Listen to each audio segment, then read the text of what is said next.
Welcome back to the Valicites podcast, where finance, technology, and strategy converge to shape the future of business. Today's guest, I'm pumped, is one of the sharpest minds at the intersection of AI, automation, and enterprise technology transformation. Ryan Seifert is the founder and CEO of Teric Technology, where he and his team help mid-sized companies in manufacturing, logistics, distribution, and SaaS go from data chaos. We need this from data chaos to clear decisions. With over 20 years of experience in IT strategy, software engineering, and enterprise architecture, Ryan has built and scaled technology systems that have delivered 2 to 50 million in savings and profit impact for all of his clients. He's a former chief technology architect at Cornerstone Home Lending and Well-Ease, huge company. And I saw a lot of feedback around the impact that he made there, where he led multiple digital transformations and M&A integrations. And now, as a thought leader and visionary, he's helping companies modernize their tech stacks, deploy AI responsibly, and make smarter business decisions faster. So what we're going to dive into today is why most mid-sized companies are strangled by their own legacy systems, how to fix broken tech stacks without burning the business down, what AI agents really mean for marketing, operations, and finance, why validation and ethics must guide the rise of AI, good governance, and finally, Ryan's playbook for turning technology from a cost center into a growth driver. Ryan, I'm pumped about all of that. It's so timely. Welcome to the Valicites podcast. Thank you for having me. I'm excited to be here. Oh, my pleasure. I was very excited, as I was mentioning offline, taking a look at your background over the last couple of weeks or so, and super impressed.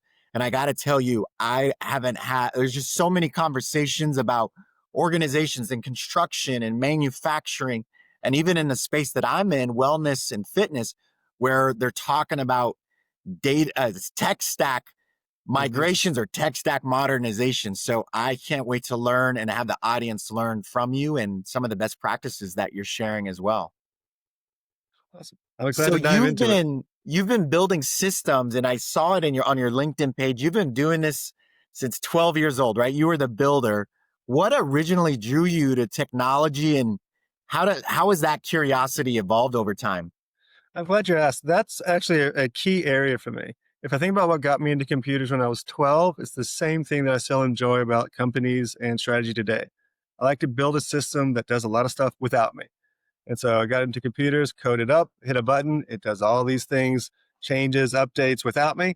And then I took the same approach as I started to lead teams, departments, and companies. How do we build this system and take care of the people, the processes, the technologies that can do a lot of areas, add a lot of value without me? Yeah. So I get to focus on a new challenge, a new problem. And I know that requires some reverse engineering as you're mapping things out or creating infrastructure. And you mentioned coding. What's been the biggest mindset shift in your journey overall? If I think about that, it's actually being able to zoom out. And so if I think about where I started, very much would get focused in on what's the problem here. I can remember days and weeks where I'd hammer against one problem. And then you start to zoom out and you identify there's different solutions, there's different fixes. It may not necessarily only have to be a technology solution. For an easy example, when you start to migrate large systems, there may be some great ways to get technology to do a good part of the lift, but there may be business processes and policies you also put in place to keep the business going, to keep the business continuity there. Even though there may be a technology gap or a data gap, you can still bridge that through some other means. And I know a lot of what you do, as you mentioned, it can be on a case-by-case basis, but I'd imagine as you've built, tech for lenders and SaaS firms and even mid-market companies, as you promote on your LinkedIn and the impact that you've made, what are some of the repeatable, the problems that keep repeating across all of these industries? I'm glad you asked. So that one is one that we bumped into a few different areas. And if I think about the ones that we see most often, it shows up in two flavors. One is change management, and the other one is data. And so we started to really take big steps in both. For the data one, we ended up building a data warehouse, data lake for 6, 7 of our clients. and I like new challenges. So we ended up building a platform to do the same thing across multiple clients and really makes it so much more efficient. So now when we see that problem, we have some Lego bricks, some reusable pieces that really help companies jumpstart to get to Mhm. where they're looking to go. And so that data becomes easier to manage, easier to integrate, and easier to show here's the details around that from across the organization. And same kind of the same thing around the change management piece. We can build technology very quickly and get it out there, but if no one uses it, we didn't really hit the mark. It's not adding any Yeah. value. It's not changing people's lives. It's not helping or improving. So the question then becomes, okay, we can build it. How do we make sure we're building something the team can use, team can digest, and the right steps and the right way where they won't just fall back into old processes. And so that's been the other pretty major strategy shift for us.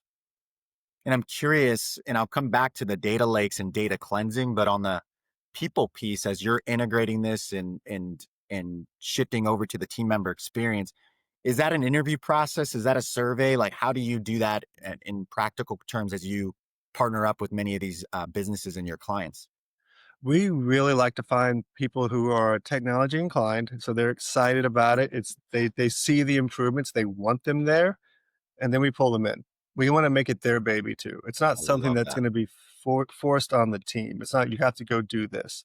It's get involved early. Here's a small step. Do you like it? Mhm. Awesome. I see Albert getting excited about this. I see him talking about it with his teammates, and that's how we do the change management. The excitement drives more interest. They see the usefulness, they see the value, and then they start to use it more and more. And the nice part about that, you also get the feedback because if we don't fix the bugs, if we don't fix the issues, the team doesn't use it as appropriately. So I'm excited about it. I'm seeing this. Can it also do this little piece? Can it do this other section here? And then you start to build out exactly what the team needs. I love it. And peeling back up, so Teric Technology, you're bridging the gap for businesses between IT and strategy, right? I know you talked about the people side as well as the data side, but can you kind of, from a 30,000 foot view, walk us through how does the business do that for the mid-sized businesses that you're targeting? How does that mission take shape? Absolutely. We like to start with what are the business goals? So ultimately what we're looking for and what we're trying to bring to the table isn't, hey, let's play some new fun tech toys. It's here's the technology that's going to let your company grow. It's going to help your team. It's going to get you where you're looking to go. And that very much starts with understanding the business goals, the strategy, the values, the team members. It's not a technology issue initially. It's an understanding and a culture fit. Mhm. And then we start to dive into what are the obstacles that we're facing? What does that look like? And so I like to say we're not solving technology problems, we're bringing technology solutions to your business problems. And those business problems can take many different flavors. As we dive into that, we do start to look at how do we get the foundation in place? How do we enable that functionality across the organization? And then it's small steps along that roadmap. So we can Yeah. actually see that take shape. I love that. A lot of the businesses that I work with, whether it be in construction and at times manufacturing, and more so in the wellness and fitness space, many business owners or even private equity at times are a little hesitant on some of these technology migrations because, and you quote it so good in some of your posts and in your about page as well, is you scale these businesses without them getting strangled by their own systems, and it's the legacy systems that sometimes these owners just don't want to entangle because they don't want a disruption. So in practice, how does your business make sure that as you're moving data into data lakes or as you're improving and solving for some of these technology issues or IT issues, and as you're trying to roll out and execute on the strategy deliverables, how do you make sure that nothing's really disrupted as far as revenue and Mhm. customers and all of that? And that is a big focus for us because I think we've all been involved in one of those big bang releases. We're going to use one ERP on Friday and a different one on Monday, and you're just offline for 2 weeks because there's constant surprises and changes and questions, and it's a major headache. From our side, we've really changed the strategy out of that big bang into a much more structured, small releases along the way. So kind of Oh, going back to the champion approach. These people are excited. Here's a simple step forward that works for them. Does it fit into the rest of the processes? What does that look like? What happens if it fails? Can we fall back to the old system? And so instead of saying we have one really hard weekend, it's a couple of months of small incremental steps that add workflows, that check systems, that make sure there's no surprises and make sure there's no outages or issues for your customer base and your team members. I'm an impatient guy, and I know sometimes some of the owners that I work with, and I'm sure you get the same. It's like, no, no, no, I want this yesterday. Like, we need to get this going. Time's of the essence. How do you navigate? There's a lot of business owners that watch this, and then also those that consult or provide these types of services for business owners, even franchise owners that are looking to modernize their tech stack. It's like, I need this yesterday, so we got to go, go, go. How do you overcome that conversation? And I've been in those so many times. It might be, hey, we have a major price tag on the subscription price coming in. We're going to be locked in for another 2 years if we don't get Right. this done in 3 months. And we're looking at a roadmap that's 6 or 9 months to complete the change. And so there are business drivers that will push to get larger releases in place. And at that point, it becomes questions. Okay, can we move 50%, 70%? Do we have to have everything? What's the right balance here? And then making sure the team understands the risks on that reduced timeline. Mhm. Because ultimately it's pros and cons. There's a balance scale. We want to be conservative so there's no surprises, but there's also the area on we're gonna have to place a bet. And here's what it looks like, and here's what happens if it doesn't go well. So we Yeah, look for a plan B and C and make sure the full team is aligned on what that looks like. I love that. The contingency, scenario based, and then prioritizing. That's huge. That's really good best practices. And I'm going to steal that from you. I'm sure you're seeing it as well. Is I think with all of this technology at our fingertips and a startup, being launched out every day now, it seems like it feels like a lot of these mid-sized companies, I'm sure you see this, it's just this blitz for tools. Like, we're going to Mhm. layer on this tool and that tool. And by the end of the day, they have 12 different tools and everything's broken. How do you get past that? And you speak a lot about setting a clear path forward. You mentioned your roadmap. Can you walk us through what that process looks like as you're working with the owner or maybe the C-suite executive and team, the ELT team? How do you put that together so that we're not just like 12 tools? This is what we're going to go do, right? How do you get past that? And 12 tools is a low number, I find Yeah, most exactly. companies. And kind of going back to the champion, there's people who are excited about it. They're playing with new technology. They're playing with AI, and you want to encourage that because they're trying new things. These are Right. your innovators. These are people who are going to help you identify what's the right fit for your company. How do you make sure it's going to hit all your processes? But the landscape right now, there's always a new startup. There's always a new piece of tech.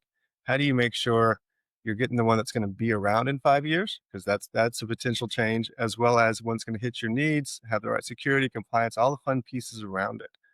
And really what we're starting to see is people will drop in a piece of software and use maybe 10, 12% of the functionality. And then they have a different one for this different piece. And because, hey, Tom liked this one, Bob liked this one, Harry's over Mhm. there.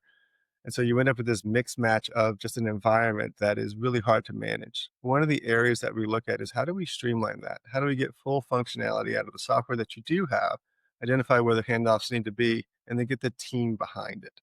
Yeah. And if I think about the first few steps in the roadmap, it is really understanding those pieces, then also understanding from your company side what makes your company different. What's the secret sauce? What differentiates? And making sure that doesn't get lost in the software selection. Because if you Right. have some very unique processes and approaches, there may not be off the shelf software that supports that. And so you want to account for that and see how do you configure or change or flesh out those different areas so it doesn't catch you as a surprise. You probably hear this a lot, but this tech doesn't work, right? I hear a lot of teams saying that. Sometimes when I lift up the hood or I come on a site visit, I get that a lot of this doesn't work, and or we realize they're only utilizing 5% of what the tool is really used for, right? The functionality piece. And maybe it doesn't even require any type of software change or, as we were mentioning earlier, tools. So can you walk us through any experience that you've had with that on, and how do you assess whether they're using the tools and software, their certain platforms appropriately? And then I was curious to ask you, as you're integrating and implementing even automation or AI, there's just so much changing, and I get this a lot. Is if we integrate this, how do we know that we're set up for success, for scalability and long term, and this tool isn't going to become what our other systems became, which is legacy systems. So there's a lot in there. On Yeah. our tech isn't working. The first question I always ask, have you turned it off, turned it back on again? Still fixes a good chunk of problems. But the underlying piece around that on the tech isn't working, there's normally something that just takes more effort. It might be configuration. It might be data mapping is a real common one. Right. They have the wrong fields going to the wrong spots, and it just gets very confusing. But it boils down to when the tech isn't working, there's a business goal that's not being hit. And that's going to change based on each different instance. And so it's not just, oh, I'm seeing a bug, but it is, we're not able to complete this quote, or it's not streamlined in this system. And we're having to take manual steps around that. That's each one has its own unique fix, but it is driving into what's the business goal. It's just like building those initial systems when I was younger. If you zoom out, there might be a different path, a more efficient Mhm. path. And so it's taking the same approach to those. I love that.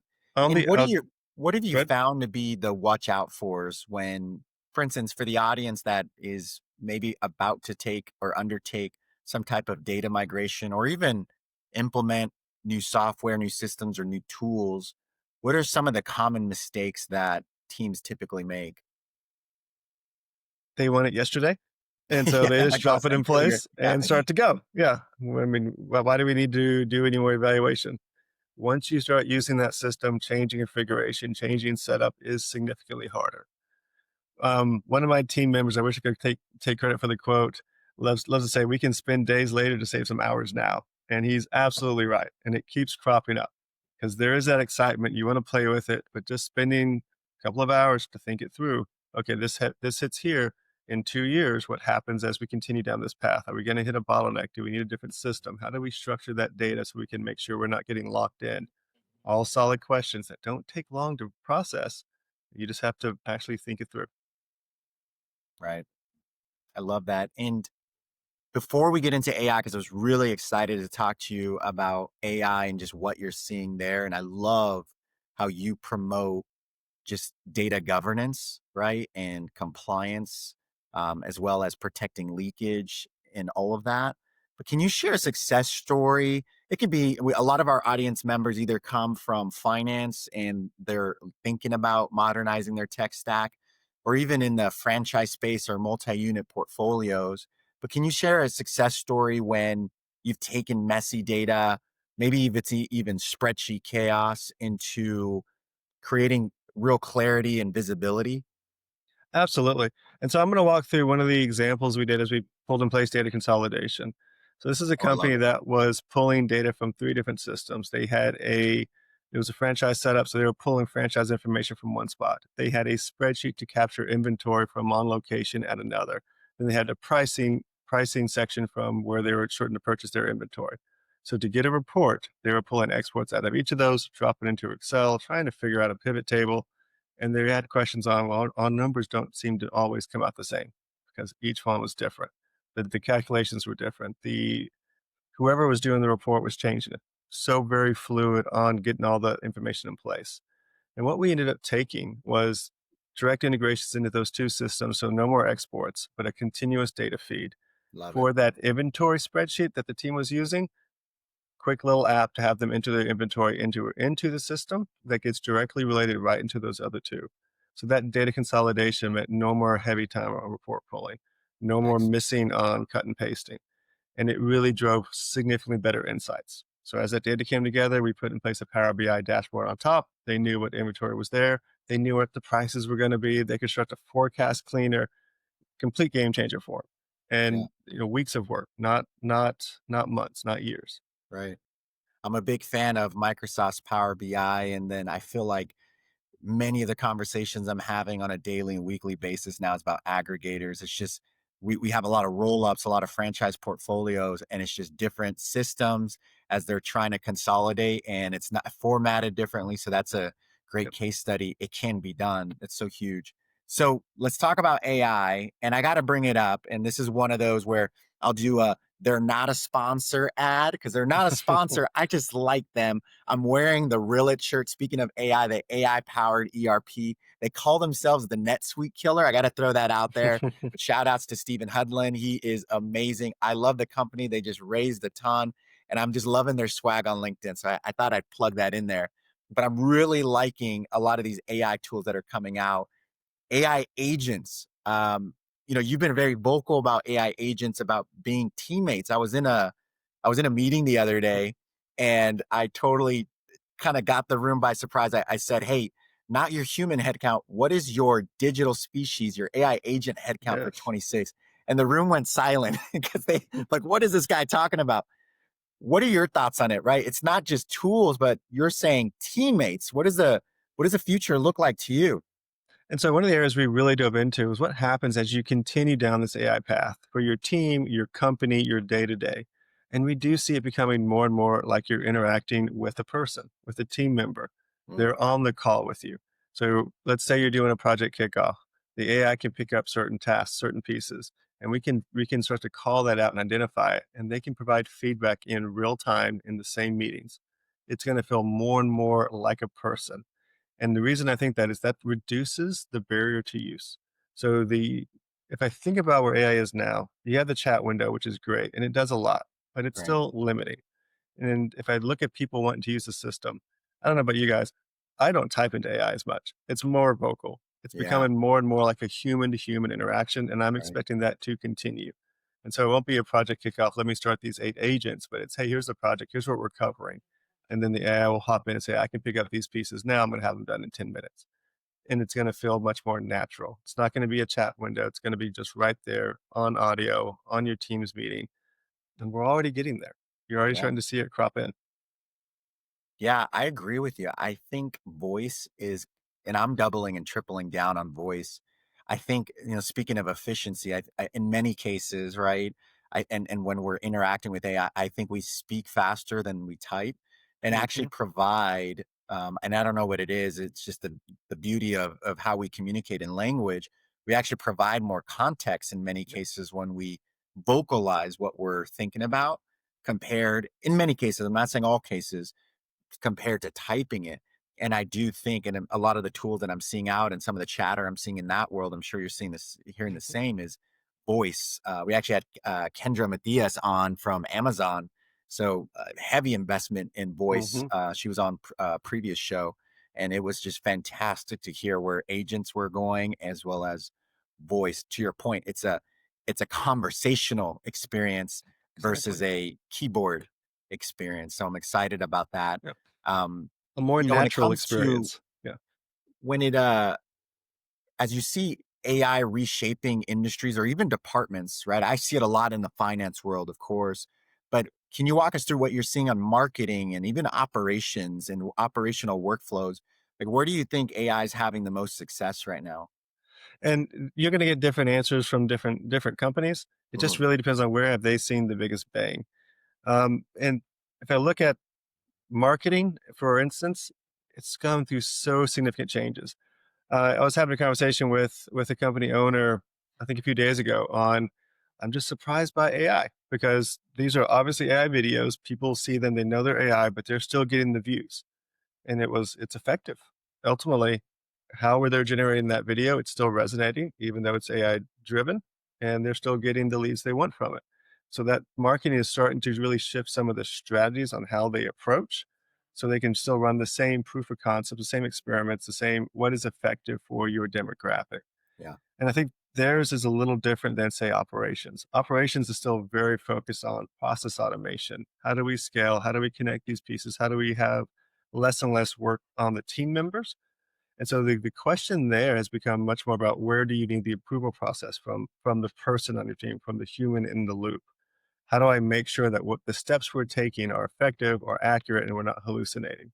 So kind of a different feel. Marketing can be a little more free flowing, where operations is going to have a little more restriction, a little more guidance and governance, so there's no surprises along it. Yeah.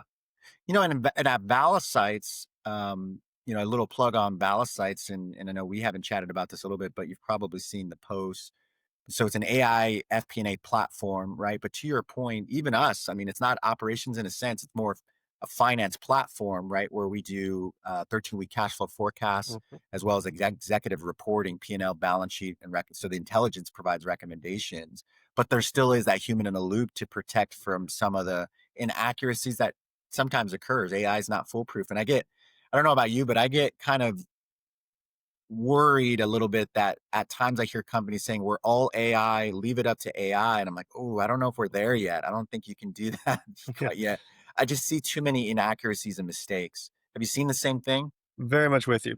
Yeah. And I both appreciate the let's throw AI at it and see what it comes back with, because that means they're experimenting. That means that they're Right. starting to understand it's not just I can draft an email, I can do this. It does a lot more, but it also means they're starting to trust it. And we've all Yeah. seen the studies coming out and people who start to use AI and they're just, oh, my critical thinking starts to slip. I can just drop it in there. Here we go, paste it back. And you don't want to run your company on autopilot Right. or a co-pilot like that. It is very much we want the strategic thinking. We need the review because AI does make mistakes. It doesn't know what it doesn't know. It's limited on what it can understand, the context you can provide it. So having someone on your team who understands it and plugs it in is critical. Yeah. And I think that trust factor is getting there, right? Which leads to adoption. However, and I'm curious on what your thoughts on are here. I do have conversations where there still is this hesitation to even create a committee for AI, to experiment with AI, to then eventually, once you get past the governance and policies and all of that, to actually implement, which I recommend don't just go into implementation, right? But the big thing is, well, but what is this really going to do? Give me the case studies that show ROI. So, what's your advice there with leaders and some of them listening to this conversation? It's like, I'm just not ready yet. I don't know what the math shows. Like, what is the dollar going to turn into? Are we really going to get our bang for our buck? Have you heard some of those conversations or chatter? Oh, very much so. And I've been involved in them. I mean, Yeah, it makes perfect sense. And so that goes back to the initiative of the company and understanding how and where AI can help them. And that's the big resonating piece for me. When I hear about someone who says I didn't get ROI and we built an AI around our employee handbook, I'm like, yeah, that makes perfect sense. right, How many handbook questions are you getting a month or a year? And then I don't know why you want to build an AI to do that because you have 10. And it's just not as many as you would need to drive a solid ROI around that. right. But it does go back to understanding for that company what will actually move the needle. And so we've seen some pretty extreme cases on as we've dropped in AI. We had one company that would do custom manufacturing, and it would take them 3 weeks to turn around a quote. We were able to get AI plugged into that, and we got the turnaround time to a day and a half. Amazing. Game changer for them. Yeah, it's Huge, huge. huge ROI, immediate ROI. But we were not trying to say, let's fix your handbook or let's take these other satellite pieces. It was looking at a core piece of their process that was already costing a lot of time and money, and we helped hit those areas. That's excellent. Well, even the case study you mentioned earlier, right? As they're trying to consolidate, and I get this time and time again in the franchise space for fitness studios and boutiques, is the amount of hours that they're copying and pasting and Huge. exporting. And when you introduce aggregators as well as data lakes, and then even introducing AI, I mean, the amount of hours you're saving, in some cases, 15 to 20 hours a month. I mean, that's a lot of dollars, especially for those that are being paid to do those things, typically at a Mhm, higher clip, just because there's a lot going on there that you need to get correct, including when you're needing to get it right to go and for those in franchise, item 19 and revenue recognition, or you're presenting it to your board. So it's important. It's important to think about these things, and there are cases like you mentioned where there's significant ROI. You posted about this, and I love again that I love that you promote governance, right, and compliance, and even the need for oversight. You had mentioned something about the growing use of AI in government, and we're seeing that in the media. mhm. Obviously, the investment and infrastructure conversations, but also the usage of, right, in many cases, facial recognition, biometrics. You started to make me think about movie. I'm a big movie buff, so I love Mhm. Minority Report and Oh, some of yes. these other movies. And it's like, oh shoot, that was AI. Like that's what they're using behind in the DNA. What are your thoughts on the risks? Like, what are the real risks if there isn't this type of oversight or governance or validation built in? And these are very real. So depending on how people plug AI into their company, what that starts to look like, there are some very big compliance risks. We're seeing new government regulations come up very quickly and it's really start to change the scene. And I Right. think they're going to help drive clarity around how to actually use AI in the government space. Hmm. So kind of continuing down that path, it's not load up all your information into it. It's not let me just turn Copilot on and have it ingest everyone's files. There's so much risk around that. It might be an adversarial attack, it might be hallucinations, it might be turning AI loose to complete processes without having the human in the loop.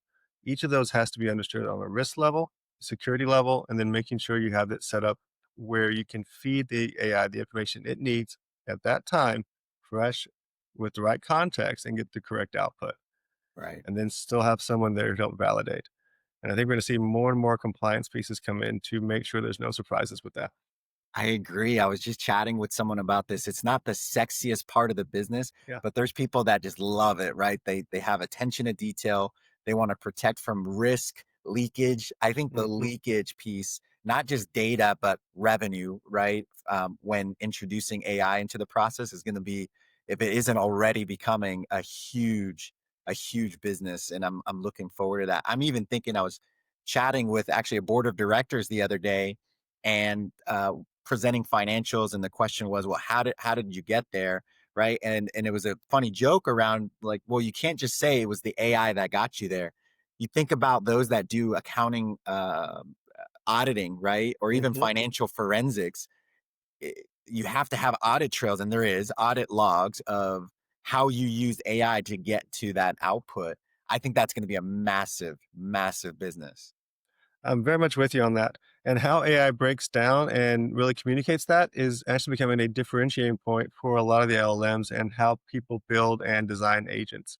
Right. Because you do want to capture those in between steps. You want to uncover where did it go off the rails. It suggests that these changed here at this point. Is this an area we need to address? Because each of those areas is a big critical spot, especially if something went sideways. AI is very different than a lot of the technology we used in the past because you ask the AI the same question, but you can get multiple different answers. Right. So it's non-deterministic, which means if you have that running as a process, you don't always know what that output's going to be. And that is an area that can then go sideways. And so having checks and balances around that is critical. I totally nerd out, and I do this, when I'm prompting and I'm waiting for the output. To your point of non-deterministic, I like to see, like, okay, how is it thinking through? And as it Hmm. types it out, like, here's what he's asking me to do. Here's what I'm going to do. It Yes. goes into its decision tree.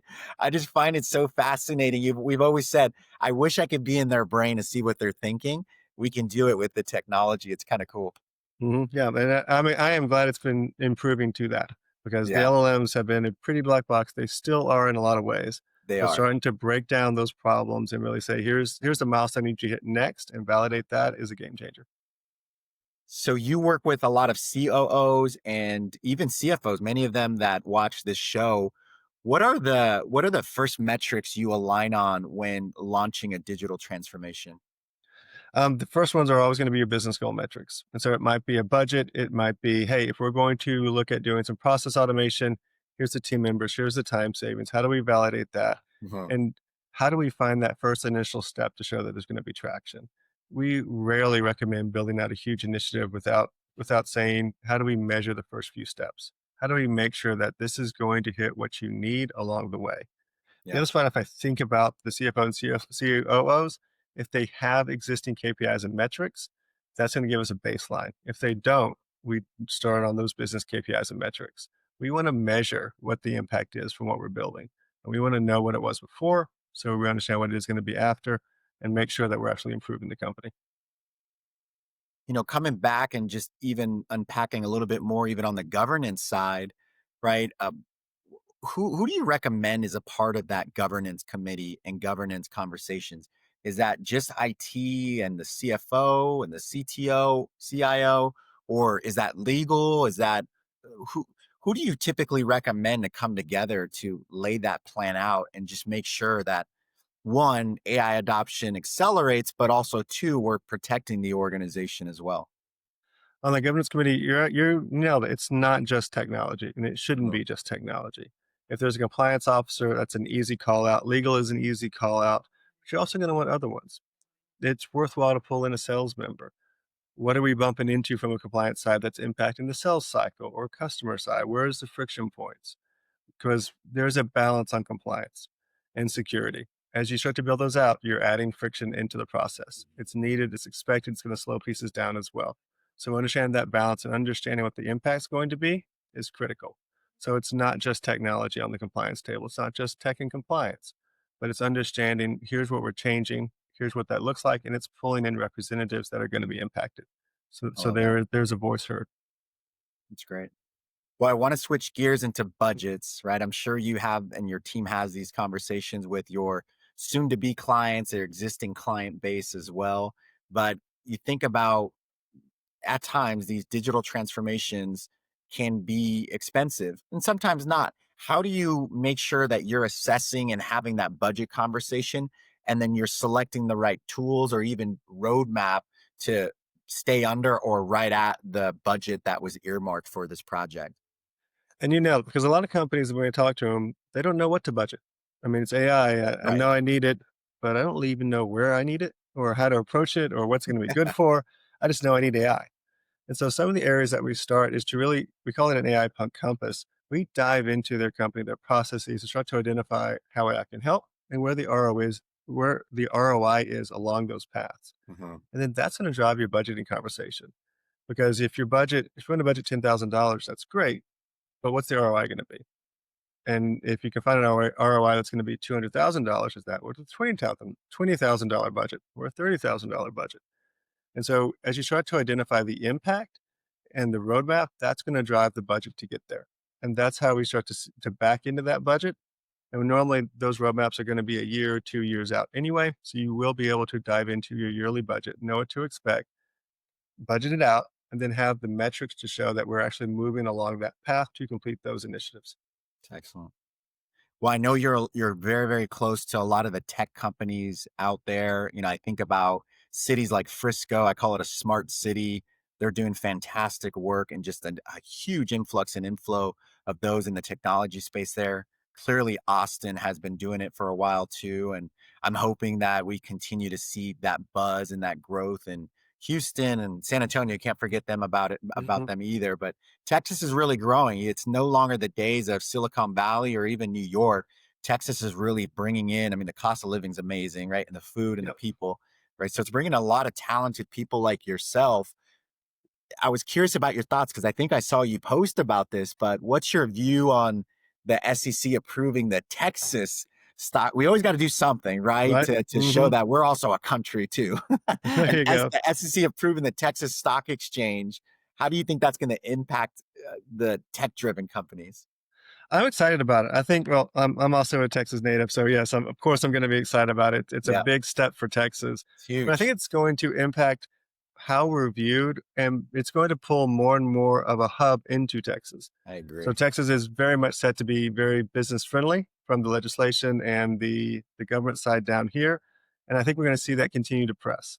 So, I am Yeah. excited to see that as it starts to gain traction and really starts to plug in. I think the other spot that it really starts to hit is right now the stock exchange. It's all about ping and lag and how quickly can I get the information there. So you're going to Right. see that really start to shift in Texas also. From the Texas side, we just flagged a major budget for new data centers here. So you Yeah. put those new data centers running AI, running hard computations right next to a new stock exchange. I think we're going to see some very powerful changes. We're already seeing it. You think about what the data center investments are doing in the energy sector Hmm. and a lot of the municipalities that are involved, land, water, electricity, right, natural gas. And I know there's conversation about a different type of energy source to really power these things up because I get it, that is a Hmm. concern with the more usage requires more energy. And so we'll see where it goes, but huge business for all, I mean, just a ton of jobs as you think about it, not just the data centers, but the Texas stock. It's going to create a ton of buzz for native Texans as well as attracting people to come. So I'm really excited about that too, like you.